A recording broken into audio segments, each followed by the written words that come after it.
Good morning, everyone.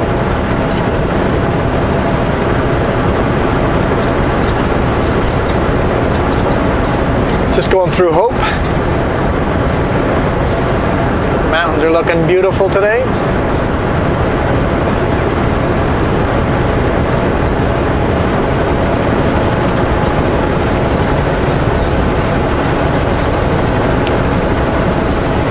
I'm making lunch right now, so I guess technically it's afternoon, I think, as far as time. It's right around noon. Unloaded today first thing in the morning in Richmond, drove to Langley, loaded there, but it's 3 separate loads, delivering to 3 separate locations. So I'm delivering in Castlegar, Silver. Passing in the double solid for 2 left-hand turn lanes. So going to Castlegar, Silverton, and Kimberley. So it's a unique load to tarp. Front trailer has Kimberley and Castlegar on it, and they were gonna load it all together. It's like wait, only load Kimberley on the front trailer, and then I want a tarp, and then I'm going to use a separate tarp for the Castlegar load, because the Castlegar load is just a very small little load. Like, I'll use a separate tarp for that one. And then the rear trailer is all Silverton. With the way I'm loaded, I can either unload Castlegar first or Silverton first. So if I can make it there today without running out of hours, I'll try to make it to Silverton. So my goal would be to get to Silverton, sleep there, unload there first thing in the morning, and that would save me about an hour tomorrow. If I can't make it to Silverton, I'll just stop in Castlegar, sleep there, unload there first thing in the morning, and then head up to Silverton. And then Kootenai Pass tomorrow morning. Over the weekend, Kootenai Pass got hammered with snow, so we'll see how those road closures are going.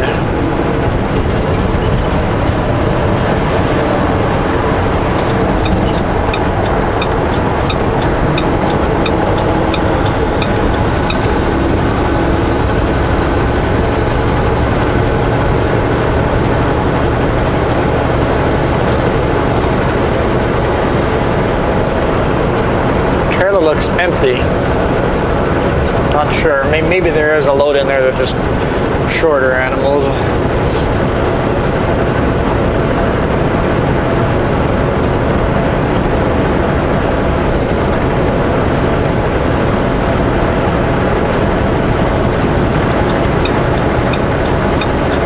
Yes, car. I have to leave a little extra room to make sure I'm clear. Now what are you doing, car? Oh, they want to take Highway 1. Okay, you go do that.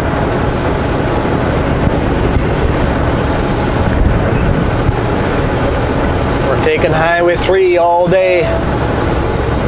Well, technically right here. Where that turnoff is, we left Highway 1 and now we're on Highway 3. The rest of the day is Highway 3. Well, that's not true. If we make it to Silverton, I'll have to take Highway, what is that, 6 up that way?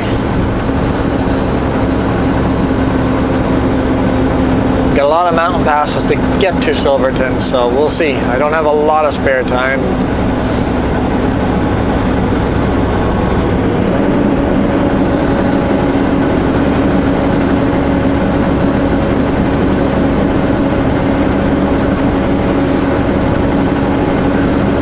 It's okay if I unload part of the front trailer first is because it would still make my front trailer would still be heavier than the rear trailer, even if I unload part of it with the weights I have on the trailer right now. The pup is pretty light, so legally I'm okay unloading either of the locations. Now the only concern I have is my drives are fairly heavy now. There's some space. I didn't even look at the scale how much space I had. There's some space on my drives. When the pup goes empty, how much of that weight's going to get transferred onto my drives from the front trailer? I think I'll be fine, but that's something I'll have to keep an eye on. Yeah, I really didn't want to have to untarp in Castlegar and then retarp the load to go to Kimberley. It's like, that would suck.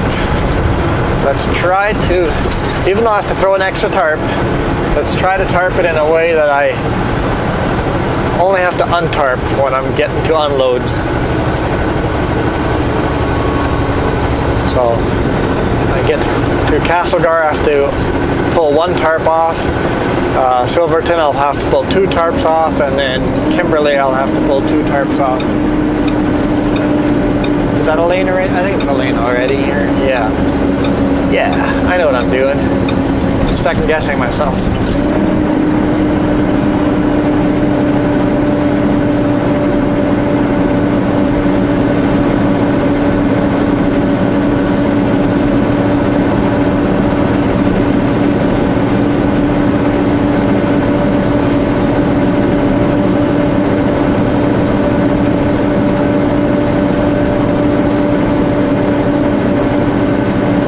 So question for the fellow drivers out there.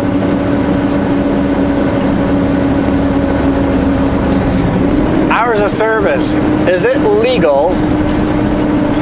Let's say I pull into a yard and there's 5 trucks in front of me, just sitting in a queue. And I know each of those trucks is going to take 20 minutes to 40 minutes to load. So I'm like, okay, am I allowed to go off duty, leave the truck, and go sit in the lunchroom of the place you're loading, have lunch,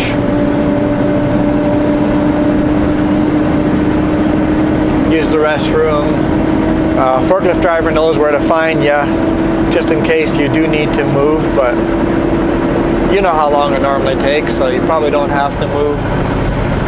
Are you allowed to go off duty during that time? Apparently some of our drivers have been getting tickets for that, so I went and asked CVSE and they said no. If you're in a queue, you are on duty, period. I know I've sat in a queue for 5 hours once, so do I have to be on duty all 5 hours?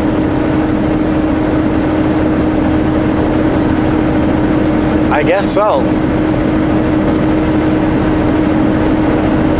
The way my understanding was prior, I went and because the guys were getting tickets, I went and stopped and asked. And they say if you're in a queue, period, if you leave the truck, he kind of just goes, maybe you could claim that you are in the sleeper sleeping for 2 hours. So if you know you're going to be off duty for 2 hours, you could go in the sleeper and sleep. But he goes, if it's an hour and 45 minutes and you have to move, it'd be awfully tempting to cheat and add the extra 15 minutes. So he goes, I don't recommend that. He goes, if you know for a fact that it'll be 2 hours, you could claim sleeper time. It's like, I don't know, I don't like the idea, but if it's the law, it's the law. It's very rarely I used that where I knew there was a queue and I would go off duty, but every now and then I did that. I went off duty while waiting in a queue, and apparently that is illegal. So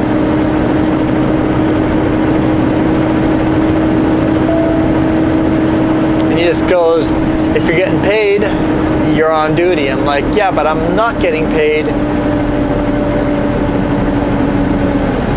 for the first hour. So if I'm, like, Sutco will start paying you after an hour, but the first hour I'm not getting paid for, so I can go off duty for an hour, go have my lunch and mind my own business.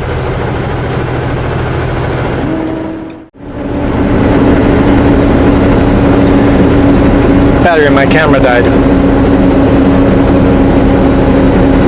I feel like I was done talking about that subject anyway. Stopped, had my lunch, listened to more of the podcast, not smarter, no dumb questions. If you want to listen to a podcast that just goes into in-depth, deep discussions, it's an entertaining podcast. Makes you think.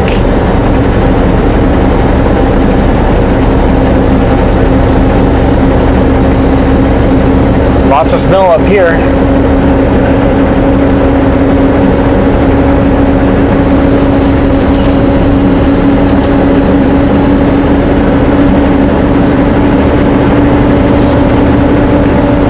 It's +2, so no slipperiness up here, so hopefully this stays true for all the passes today.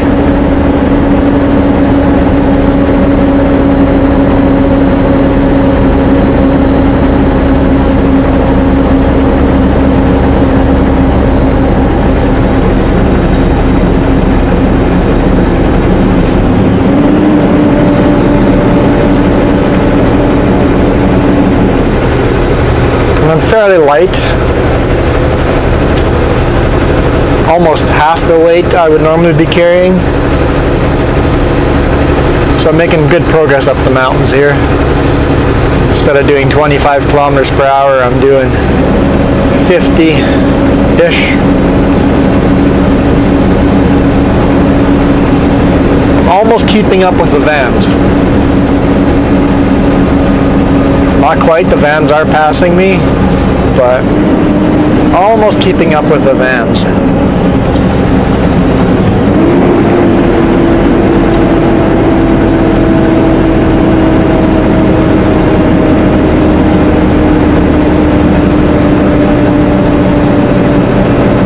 Speaking of, I've got to send my buddy a message and see how he's enjoying his new job. First week for driving for a new company.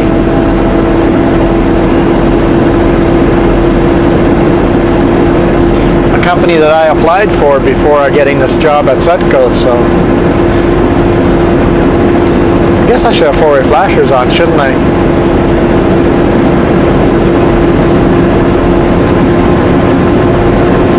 Yeah, we still slowed down to 30 for this steep section.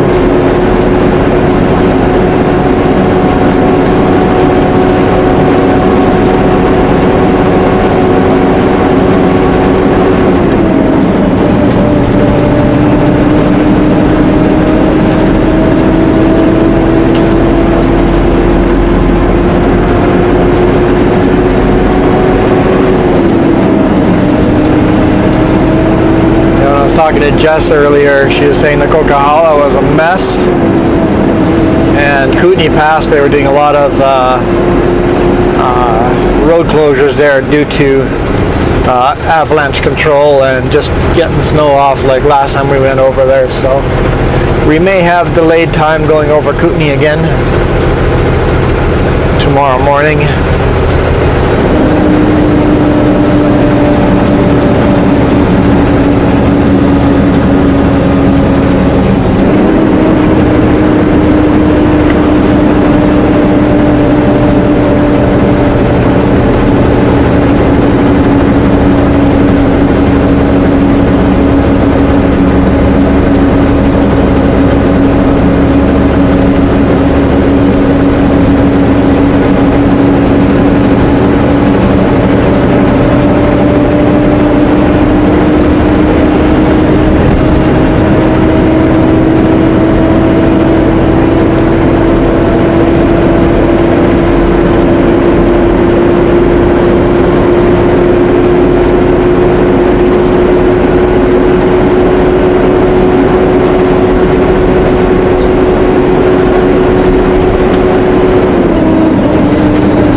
A lot of snow over here as well. front end loaders, made the road wider again. Looks quite often they've moved the snow from the left hand side to the right hand side, just dumped it over the edge.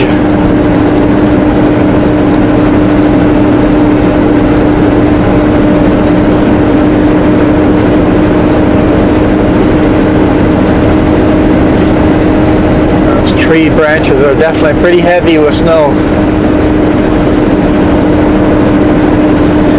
Yeah, unfortunately we never went quadding this weekend. No day camping, no fire. The weekend got quite stormy. It's like, you know what, we'll just postpone it. You know, Jess goes, I don't want to cancel it. I'm like, we're not canceling it, we're just postponing. Waiting till a better weekend.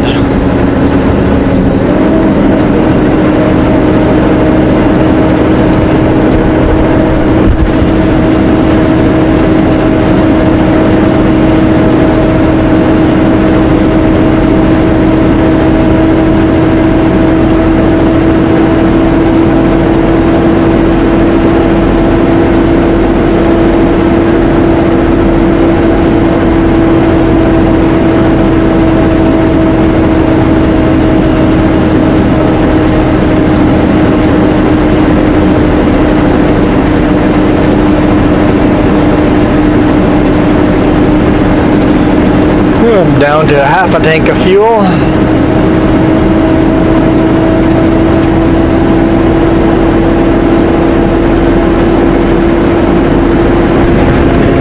Which means I can most likely drive the rest of the day without fueling up.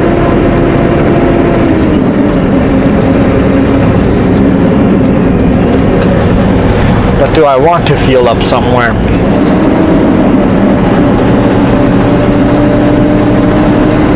Maybe I should top off in HOS or something. My DEF is at half a tank too, so that'd be a very convenient place to fuel up.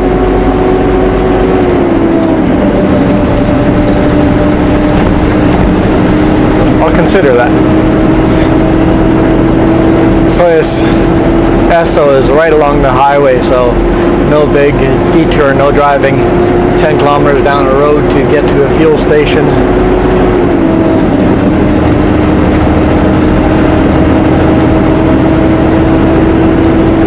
Some of them are a couple of kilometers away from the main highway, and it's like, guys can't build them on the main highway. Sure would be nicer. Probably would make more money if they built them on the highway.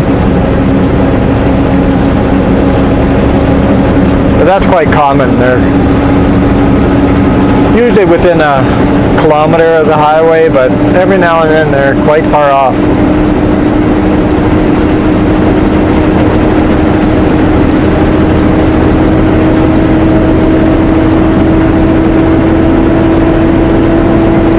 Empty Super Bs, drop deck Super Bs going to Vancouver. That is strange for me when that happens, because you see so many leaving Vancouver empty. That doesn't mean they're going to Vancouver. They might be going north to Prince George for all I know.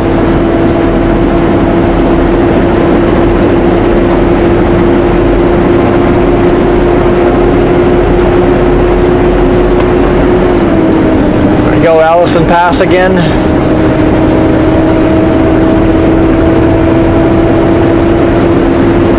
Sure been running Highway 13 a lot recently. It's kind of nice that I'll be going all the way to Kimberley. At least there'll be a little bit of a change doing that run.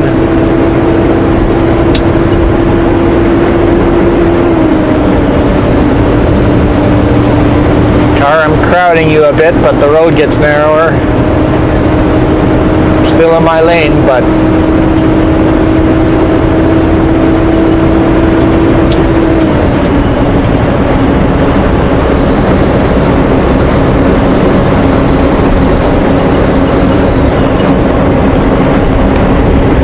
so on my live Q&A I was doing on the weekend, one of you guys asked a really good question. When do you use a power divider lock? just when the roads are slippery, or do you use them when the roads are wet as well?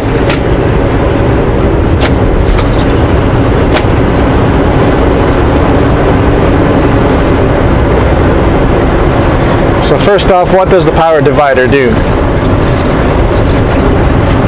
When the power divider is off like normal running, only the front drive axle is getting power.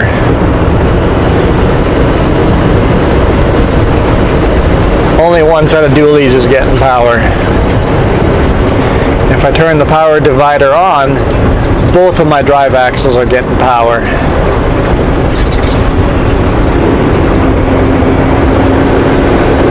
On slippery, snowy roads, we not only use the power divider, we also do diff lock, where we lock up the axle so that all 8 tires are pulling.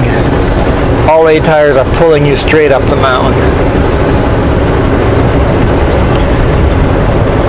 But that's not what we're talking about. We're talking about power divider lock. Do you use it when the roads are wet? Yes, absolutely. It's on right now.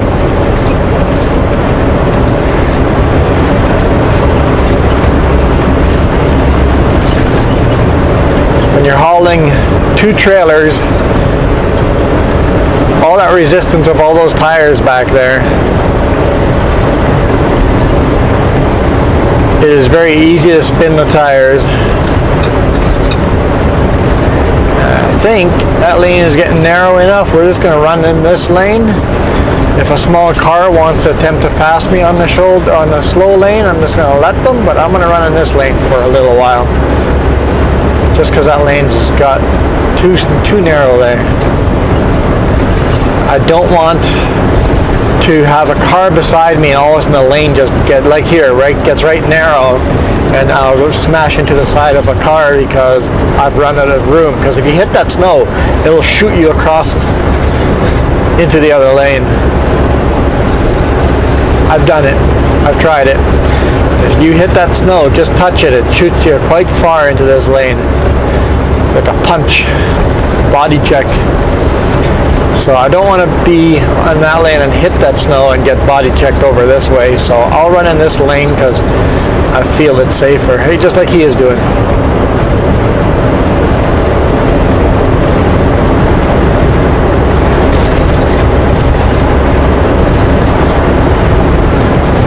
But yeah, with that much drag, all those tires back there, it's really easy to spin your tires on wet roads going uphill or at a slow speed. At a slow speed, there's way too much torque and you spin the tires out at a red light because the roads are wet. So slow speeds, I'll turn that power divider lock on. I'll just leave it on if the roads are wet. Then driving around in towns or climbing mountains. It's a chunk of tire. Well, it was a garbage bag at first, but it was a chunk of tire. Having said that, it's even worse when running empty. Now I have all that resistance of all those tires back there, but no weight on my drives. Nothing is pushing me into the roadway. I'm just driving on top of the roadway. With a load, like heavy load, like my drives right now are really right close to maxed out. The rest of my trailers are light, which is a perfect load. It's about as perfect of a Super B load as I can get right now.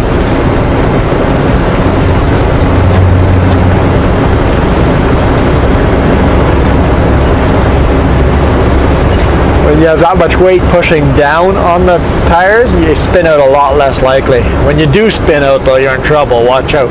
You're done. It's time to chain up.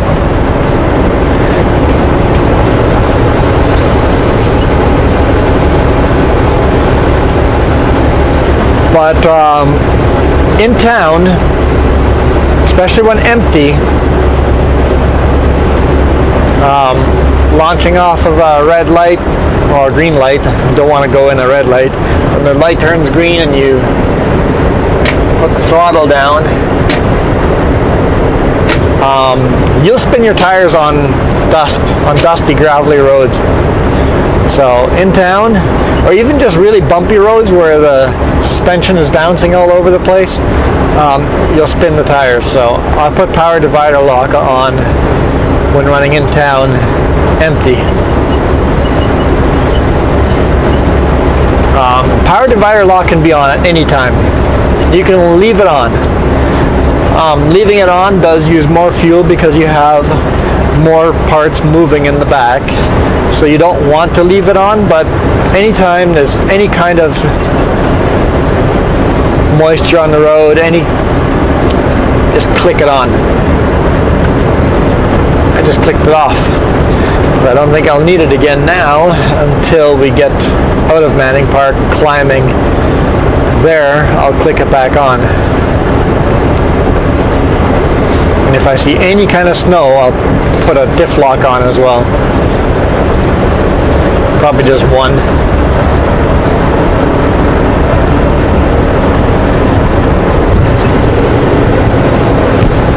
Yeah, I think we'll just stay in this lane until the other lane is consistently wide.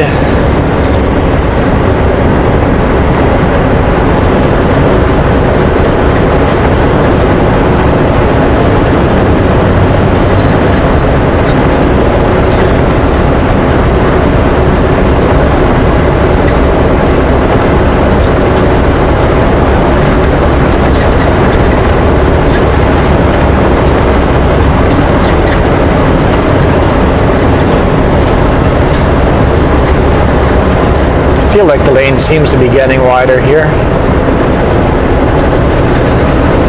Kind of staying wide now, right? Yeah, maybe I'll go back over.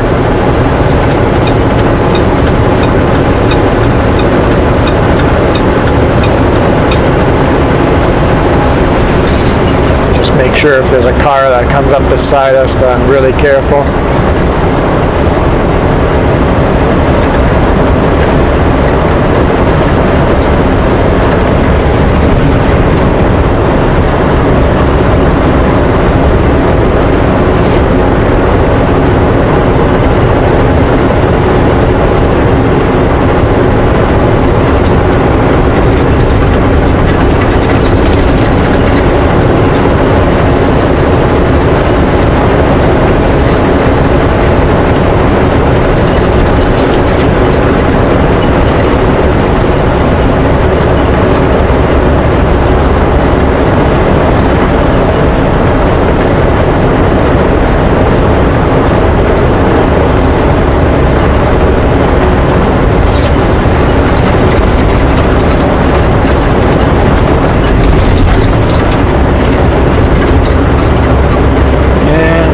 Narrow again.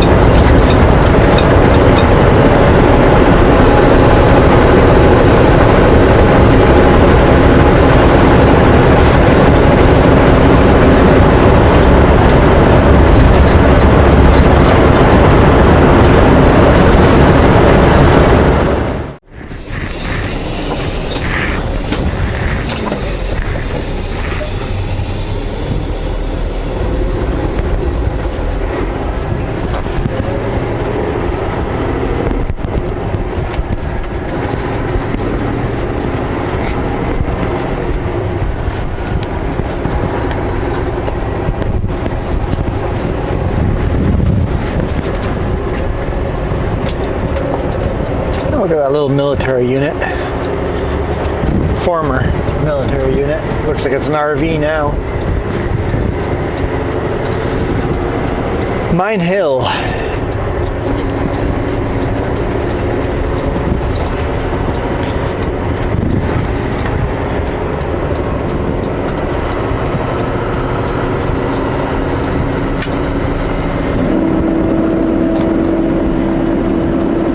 I enjoy it when I come down this hill a little quicker.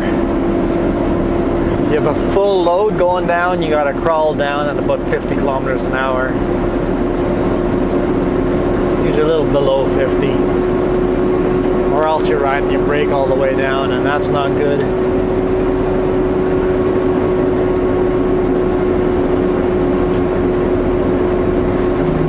have to keep an eye on that van in front of me to make sure he's not going a lot slower than me. I want the capability of slowing down if I need to.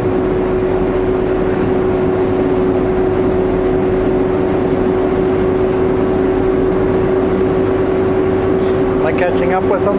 I think so. Let's hit the brakes a little bit. Just barely dragging them at about 5 psi.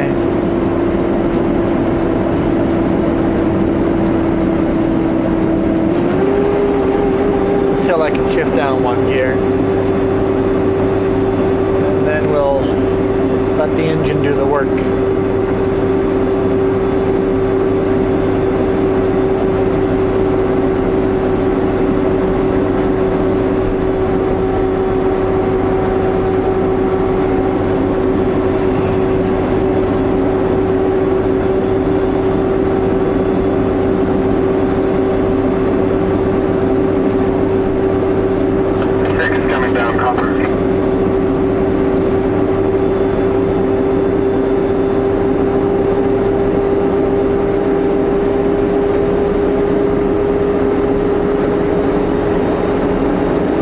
Copper is the road, the name of the road, and I have to shift down again.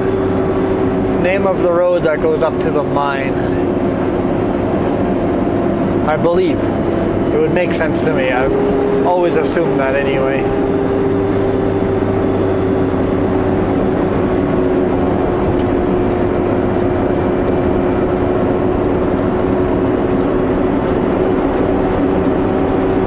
They always call out kilometers. Up copper 1, up copper 2, up copper 3. Basically at the 3 kilometer mark going up or down. Sometimes going down loaded copper 3.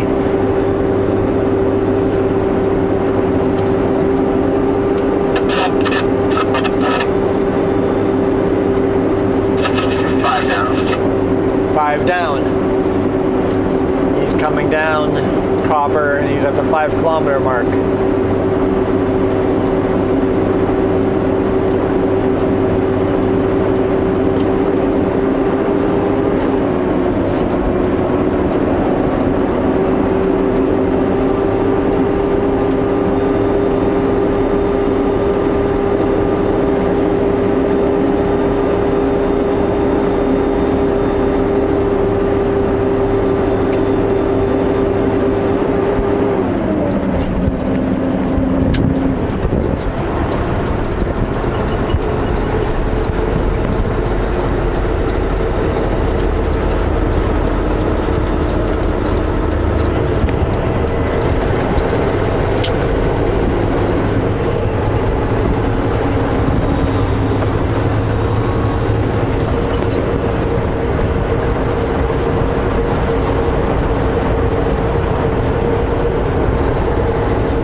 Mine hill, I've spun out on that hill before. I've broken down up that hill too. It's a rough hill. It's a lot of work. From Princeton to the top of Mine Hill is a lot of work for these trucks.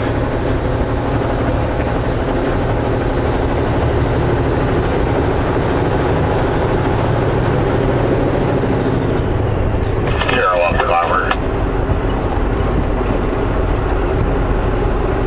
3 coming down copper. They're going to meet each other. One was just barely starting. I think he said 0 up copper, and the other one's 3 down copper. So they're going to meet probably around 1.5, depending on what speed each is going.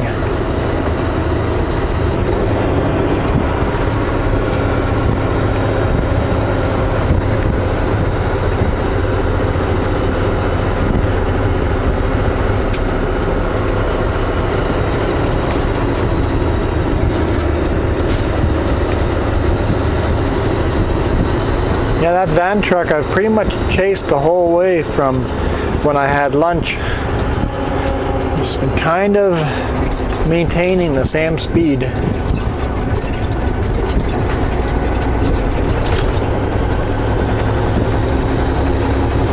tells you a lot about how light I am compared to a normally. There's no way I can keep up with a van. 2 coming down, copper. 2 down, copper. But he is a triaxle van, so he's a heavier than a regular van.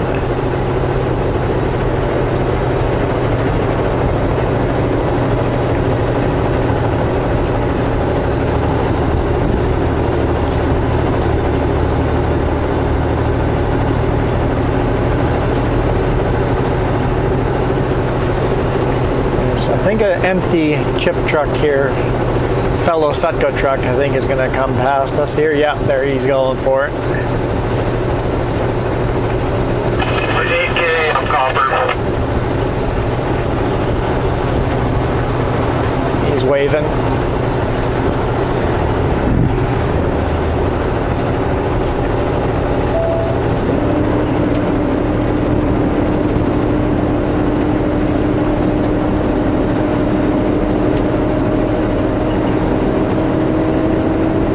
Tarps are ballooning up, but that doesn't mean he's loaded. It could just be aerodynamics, right? I'm fairly confident that he's empty. I don't see them hauling anything back east. They haul everything west pretty much. To the beach. Everything gets hauled to the beach. Depending on where we are, the stuff gets hauled to Castlegar.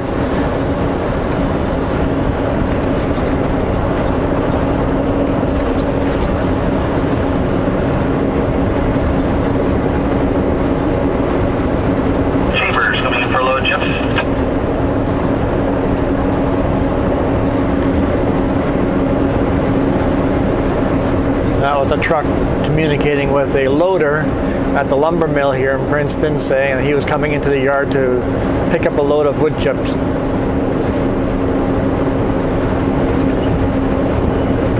That was Chambers, is the company name that he works for. Pretty much exact setup or that Sutco that just passed us.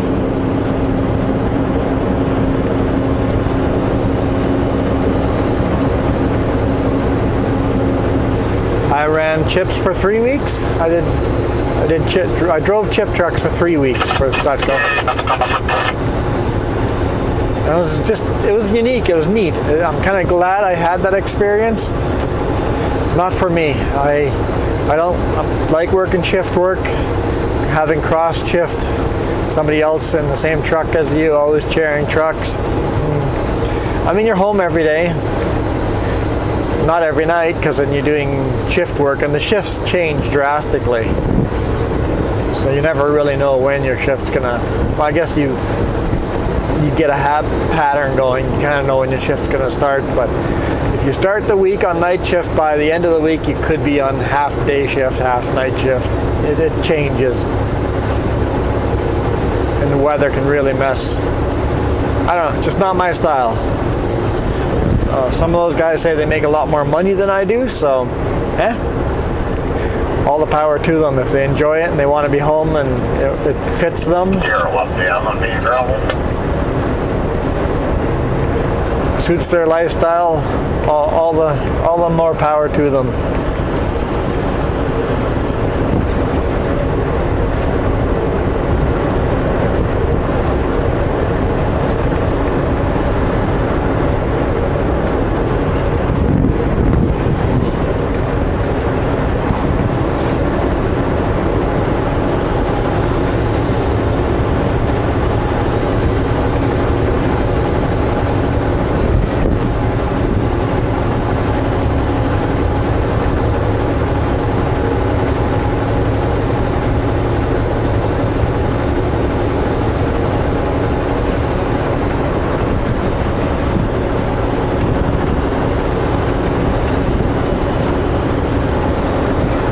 GPS says we're going to arrive in Silverton in 6 hours and 6 minutes.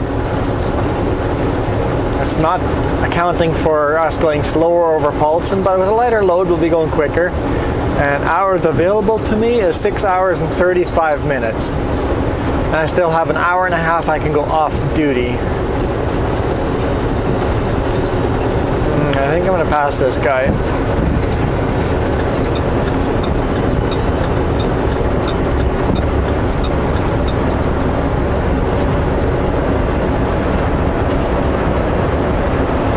why he's slowing down here, but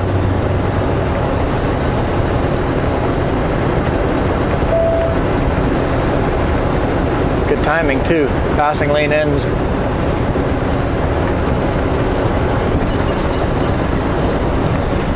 But if he's going to be slowing down like that the whole way to Karamias, I'd rather be in front of him than behind him. Oh, okay. Sutco's turning off right over here. Yeah. Yard's owned by Eholt. Why does that? No, my brain's not working.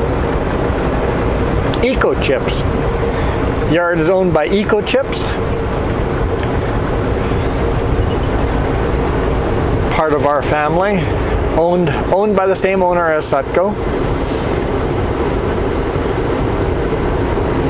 He owns several companies. I don't know all the companies that are under our family umbrella, but so it goes without saying that Eco Chips sells most of the Eco Chips load gets hauled by Sutco trucks, since, you know, same owner. Having said that, if I see other company trucks hauling out of Eco Chips, just not as many.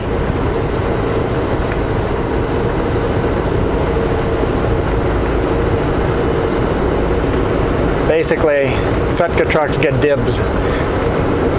If all of a sudden we have more product to move than Sutco trucks can haul, then other companies haul as well.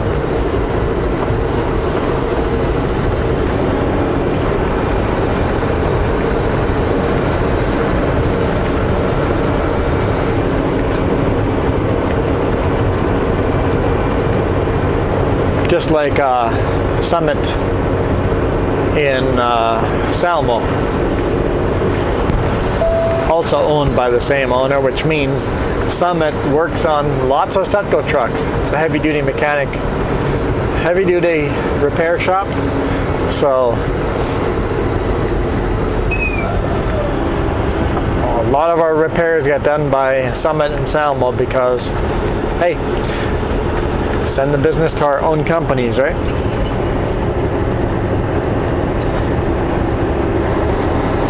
And then I believe we actually own a trucking company based out of Princeton. Don't quote me on that one. And then there's another company, there's I think 4 or 5 companies that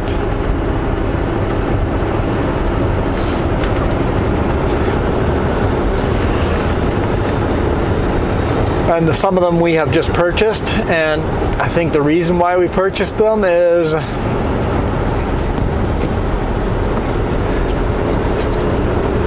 for contracts. A good example of that is when we purchased the trucking company out of Princeton here, Eco Chips mill showed up. And now a lot of Sutco trucks run this run between Princeton and Vancouver. You buy contracts. You're not really buying the other company, you're buying the contracts that company has acquired over time.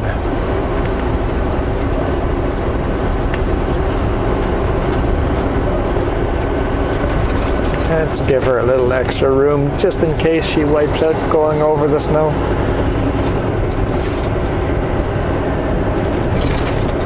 I was wondering if I'd hit that pothole, but I missed it. I think I'm gonna miss it, but I wasn't sure. I must still be hungry because A&W seems tempting.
Apparently that truck wash there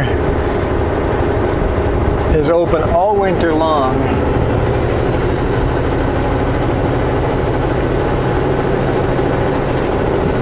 I may have to stop by there sometime and see if I can wash this truck there. Preferably on a day that the roads are nice and dry.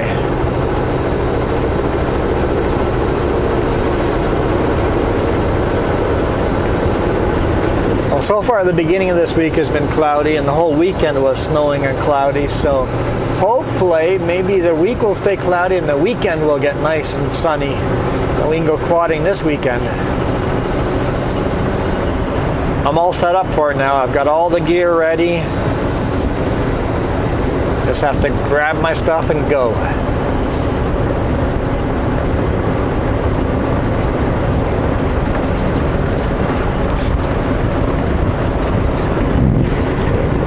Well, I'm totally speeding here. The speed limit's 90, not 100. Another comment somebody mentioned, going, what a pain it would be driving for Setco because of our speed. Hey, there's a bald eagle in the river. That is so cool. Sorry, squirrel, but that was cool. Bald eagle sitting on a rock in the river. Man, if there's room to pull over somewhere, that'd be a photo. That'd be a pretty darn cool photo. Pain it would be working for Setco because of the satellite speed tracking. I'm not going to get an email for speeding here. I was doing 102 and the sign says 9. As soon as I noticed I was speeding, I slowed right down.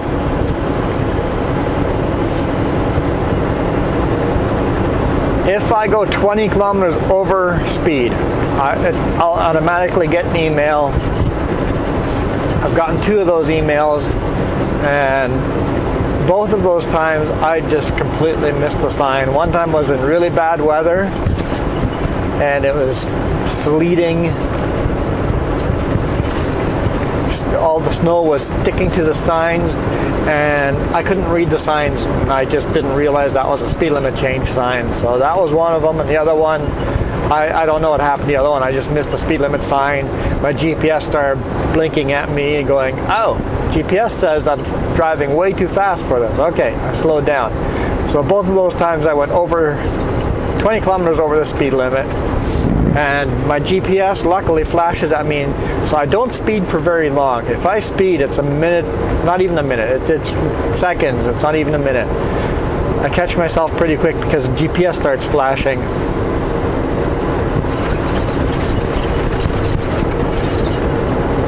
So I'll get an email and I'll just tell them what happened. They're like, okay, all good. If I don't know what happened, that's when the problem is. It's like, if I'm just speeding and make a habit out of it, that's a problem. I'm not speeding on purpose. It was an accident. When you drive 13 hours a day, you're gonna miss a sign every now and then. Here it was 100. So even when we get the email, I've got 2 of those emails in 2.5 years of driving. Yeah, if you get an email once a year, no big deal. But if you stay under the 20 kilometers per hour, you have a higher chance of avoiding that email. Twice a day, I believe, don't quote me on these numbers, twice a day, if I go 15 kilometers over the speed limit, I haven't done that today yet, but if I do that twice in a day, no email. If I do it the 3rd time, okay, I get an email, hey, 3 times today you went 15 kilometers over the speed limit. What gives? What's going on? Why were you going 15 kilometers over the speed limit 3 times today? You better have a reason for that.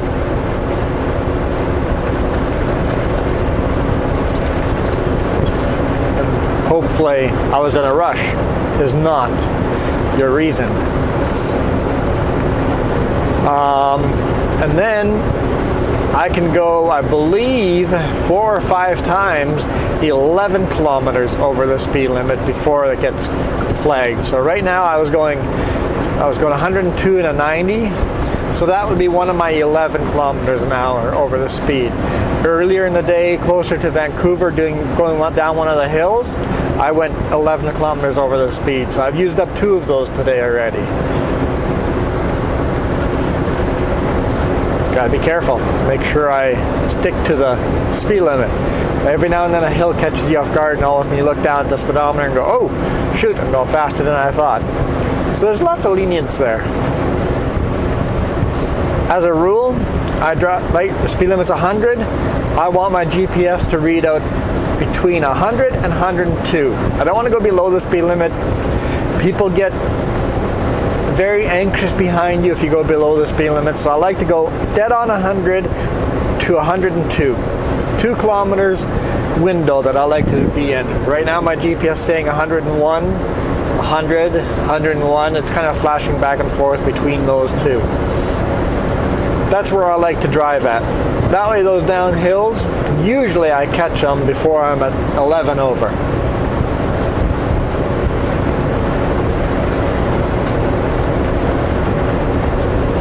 So if you just set your cruise control and every now and then make a mistake and go, oh, that hill caught me off guard and I went 11 over, not the end of the world. The company allows us to have quite a bit of leeway there, because they realize that no matter how good of a driver you are, it's just going to happen. So I find if I set my GPS at 100, 101, 102 in there, if it stays in there, it avoids most of the 111. Even if I wasn't thinking about the downhill, the engine brakes holds me back before I get to the 100 or the 11 over speed limit. So that's what I do. I've had no issues other than the 2 emails where I just flat out missed the speed limit sign.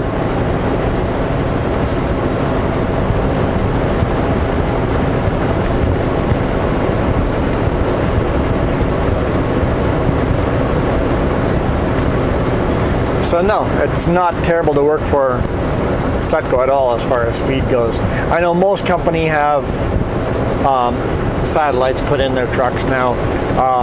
Sutco's policy is actually very lenient compared to some other companies.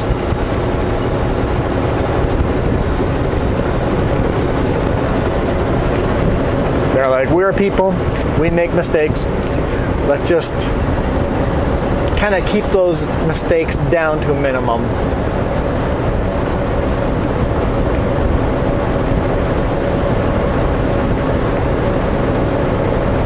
I think that's fair, right? I feel it's fair.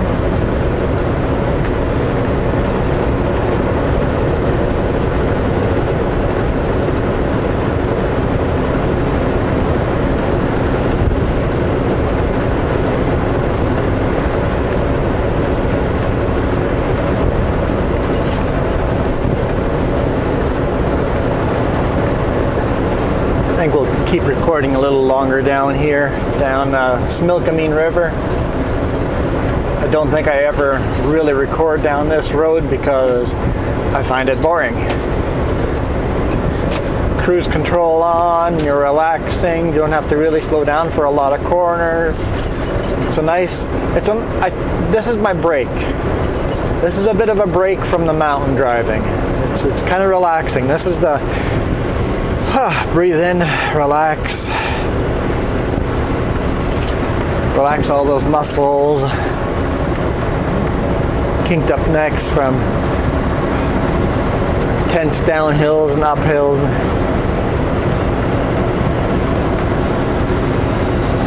I mean, there's corners we have to slow down for. But for the most part, between Princeton and Karamias, it's quite, well, you know what, between Princeton and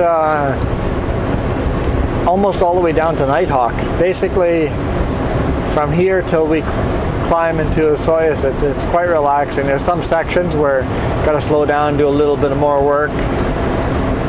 The roller coaster down near Nighthawk, that's a little more work. But I like that there's a section like this. It's kind of between the mountain passes. Especially when you're going to the coast, you've just worked your behind off, working over Paulson, going over the Eholt, over the Anarchist, and Richter Pass, and then you get this nice break after all that. So kind of always like this section to relax my legs, put them in a different position, because I don't get to do a lot of cruise control in a day. Always makes me sad when this section of highway is wet or icy and I can't run cruise control. And maybe that's why I don't record videos along here, because it's my relaxing part of the drive. It is beautiful though. Beautiful Milkameen River along the side of the road. We're coming up to Bromley Rock. I think it's the very next corner or two.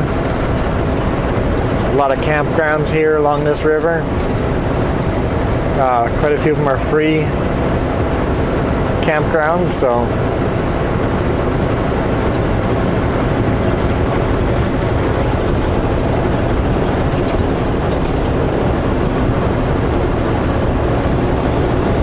no idea how the fishing is in the river, but I'm sure you could throw a rod into the water and see if there's fish in there. Oh yeah, Bromley Rock is right here on this corner. Bromley Rock, the water does some really cool swirling and some hard rock that the river has to go around. It's pretty cold water even in the hottest part of summer. The river is pretty cold.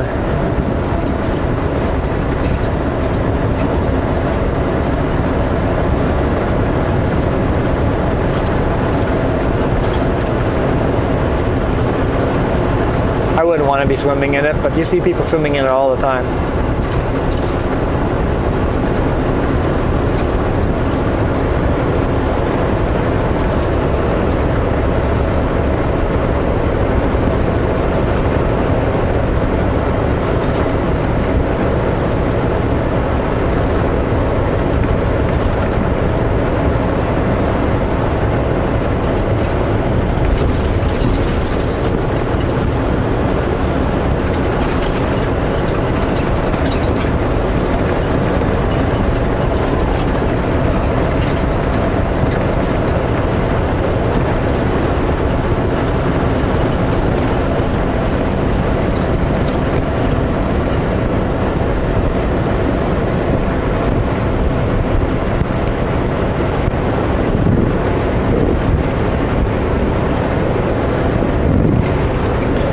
I'm still sitting at half a tank of fuel.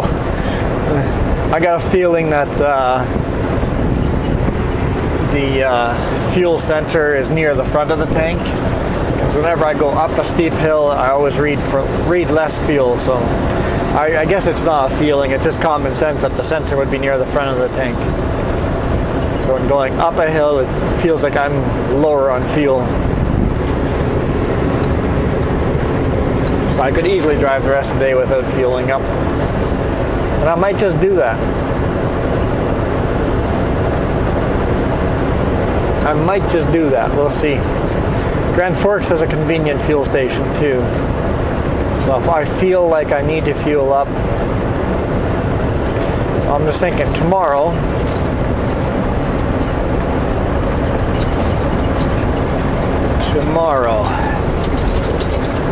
if I get to Silverton today, tomorrow I would go to Castlegar. If Bombay was good, I'd drive over Bombay. I could fuel up in Salmo.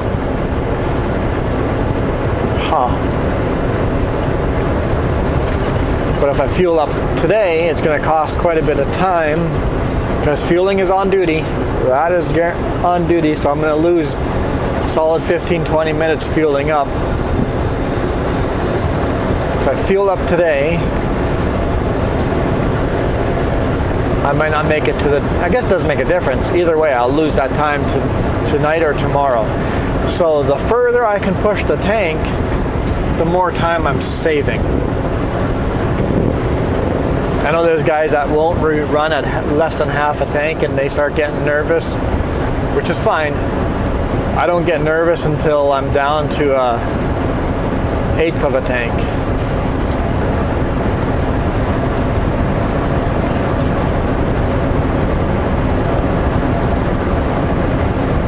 I've run it down right to the needle falls right to the bottom and I've driven the truck.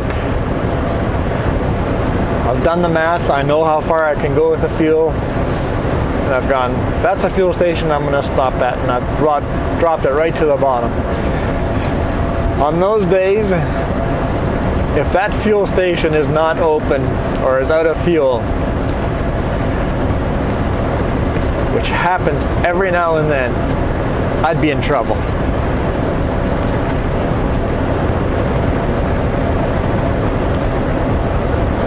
So I've had a couple of close calls like that that made me go, you know, so every now and then it's fun to do the math like that and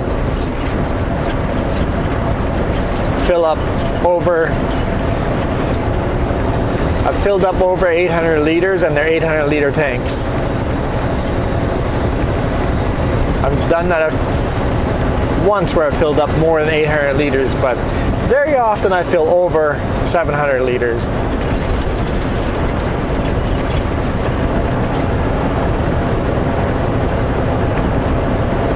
But very often when I do that math, there are a lot of fuel stations in the area. So if one isn't going to work, the other one 2 miles down the road will likely be good.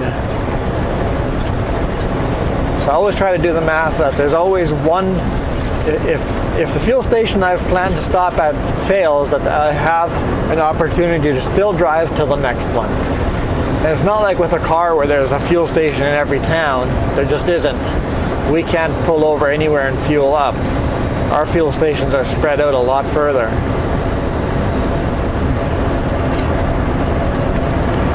So quite a few, let's see, Highway 3, let's do Highway 3 all the way through British Columbia. So Highway 3, we'll say Hope. So Hope would be where we started today, Highway 3. We can fuel up in Hope. We can fuel up in Princeton, Osoyoos, Grand Forks. Castlegar is out of the way, but there's Castlegar.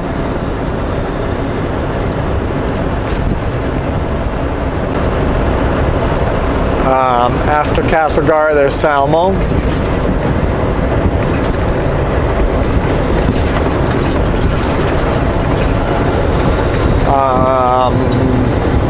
Creston,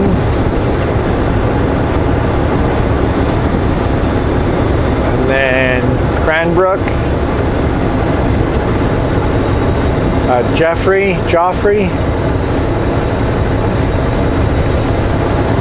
Sparwood. I don't know if those are in the right order. Now, having said that, some companies only run with one fuel card. What if you only have a Petropass fuel card, or only have a Chevron fuel card, or Esso, or Shell, Flying J? What if you only run with one fuel card? Companies that run with only one fuel card get better deals. If we were to run only Petropass would give us a better deal because we guarantee this is the only card we're using. It just doesn't make sense to do that, but you could save yourself some money on fuel. We used to run with 5 fuel cards. That was just before I started. I guess not we. Before I joined Sutco, Sutco ran with 5 fuel cards. but now we only run with 3 fuel cards.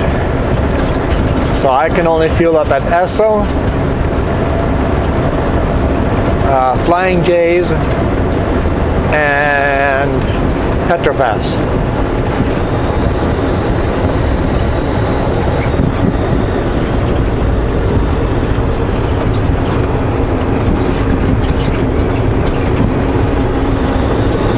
This corner is kind of different than all the rest of the corners. That corner, you come in fast, leave slow. Most of the time I come into a corner slow and leave, speed up as I'm leaving the corner.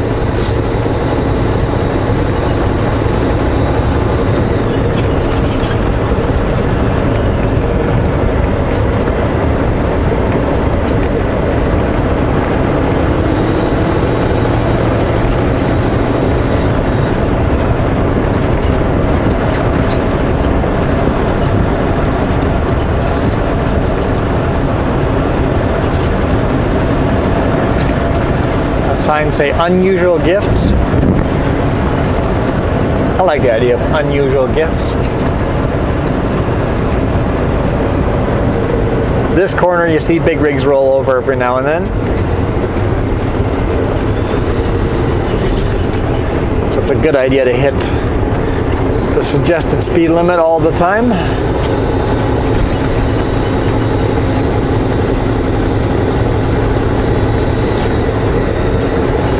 Another sucker chip truck. That one's loaded.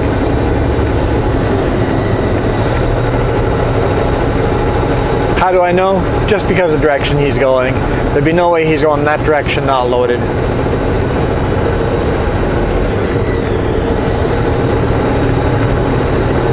This must be a Barry and Smith because he's running a C-can.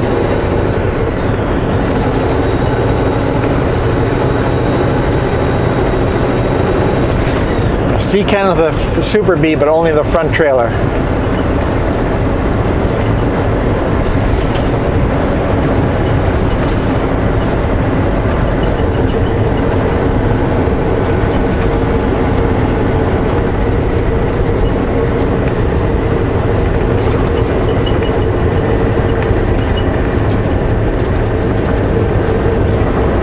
And there's got to be math behind that. I don't know the reasoning why they do that, but there's got to be a reason.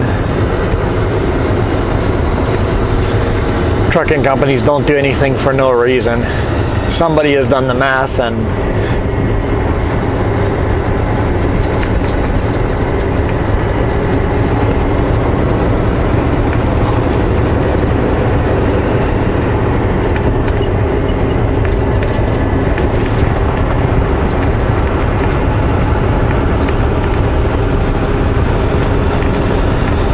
I don't think they run VHF radios in their trucks because they don't run into any kind of lumber mills, I don't believe. But maybe they have a CB radio. I'll have to ask. This truck doesn't have a CB radio. I thought about getting one put in, but I'm like, I'm not going to be in the truck that long, so. But I've definitely requested my new truck to have a VHF and a CB radio, just so I can communicate with other drivers in bad weather. For me, it's a safety thing.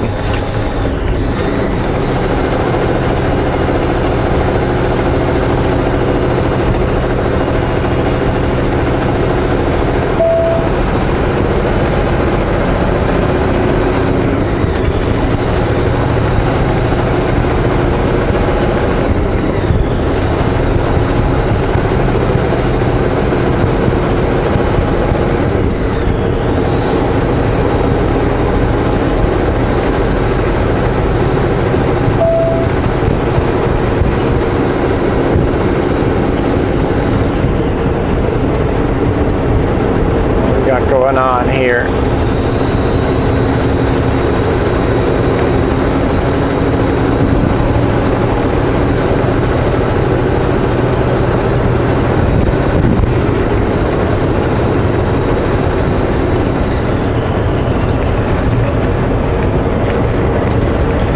I guess I should let you guys go. It's been a long video. I bad things to say today. What can I say?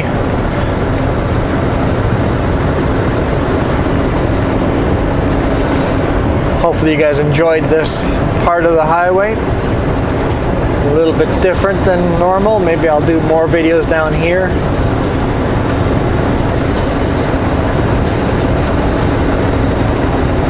As the days start getting longer, my options for shooting are getting better and better.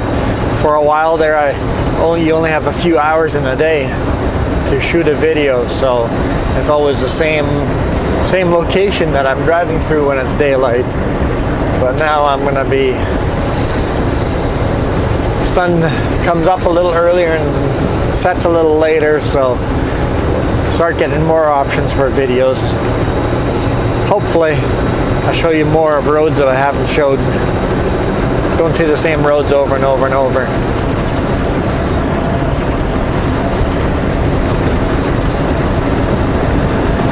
So thanks for watching, guys.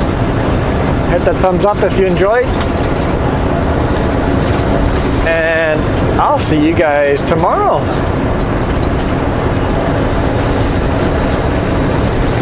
Headed over Kootenai Pass. Should be fun. Should be fun. The weather forecast doesn't look too bad, so it should be fun. Don't forget to hit that subscribe if you're new. Hit that thumbs up, but most importantly, ask me questions or drop comments in. You guys don't have to agree with me. If you guys have different ideas than me, share them. Don't be afraid to say something that... Don't be vulgar and offensive, but don't be afraid to say something that is in complete opposite thought as me, right? Don't be afraid of having your thoughts being exactly opposite of mine, because your thoughts matter as much as mine do. And we can have a conversation about that. Just because I like it one way or believe one way doesn't mean my way is the right way. It might be right for me, but it's not right for everyone. Anyway, you guys have a great day. Adios.